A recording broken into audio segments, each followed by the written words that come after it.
During times of gloom, economists, forecasters, and analysts spread negativity like wildfire. Anyone who listened to these negative comments of a doomsday prediction were underinvested and therefore suffered large opportunity losses given how well equity markets continued to perform. When COVID hit in 2020, the chart below shows a selection of very bearish quotes from leading analysts and economists. Nouriel Roubini is an American economist, and see what he had to predict during the COVID crisis. He said, the outcome that anyone can hope for is a recession deeper than the 2008 financial crisis. George Soros, an American businessman, a very famous investor and hedge fund manager. Look what he had to say. We are going to have the worst bear market in my lifetime. And yet, none of these things happened. The markets did not remain in a COVID-induced correction for long.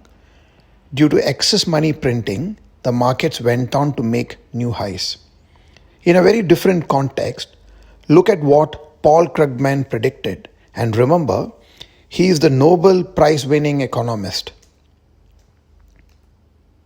He said, when Trump came into power, that the economic fallout will probably be severe and widespread enough to plunge the whole world into a recession. These were all great intellectuals who made predictions with such great convictions, and yet all of them got it wrong. Goldman Sachs is one of the most influential institutions in the United States. They have all the money at their disposal, resources, and machines to crunch data at their disposal. And look at what they predicted. They forecast during the COVID crisis that the market would crash to 9,600 by June 2021. And look where the market ended. Market went up 50% higher from the levels that were predicted. They did not stop there. They changed their predictions this time and said by the end of the year, the markets would hit 14,000. But again, markets had different plans and they went on to scale to 17,000 levels. They got it wrong again. Closer home, the then RBI governor predicted a global market crash in 2014, which is yet to happen even after 8 years of waiting. These are all small illustrations, and the list of market predictions that have gone wrong is endless. So negativity spreads like wildfire. Investors who listened to these doomsday predictions missed out on the great opportunity to compound and grow their wealth.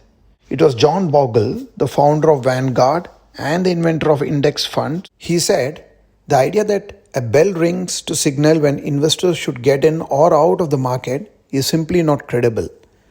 After nearly 50 years in this business, I do not know of anybody who has done it successfully and consistently. Does it mean one should throw the caution to the wind? Certainly not. One should follow a personalized investment process that which helps him achieve his financial goals. He should invest in assets based on the time horizon of such goals, follow a multi-asset investment approach. He should rebalance them regularly to manage the risk by selling assets that have gone up in value and investing in those that have corrected. That's why the most powerful market timing tool is time in the market and not timing the market. This is an illustration of what would have happened if you had tried to time the market and missed the best 5 days or 10 days.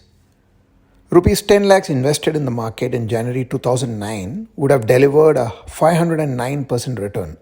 The portfolio would be worth 60.9 lakhs at the end of November 2021. Now, supposing you missed the 5 best days of the market during this period, it would have cut the returns to 296% or 39.5 lakhs. And missing out the 10 best days would have further reduced the investor returns to 209%.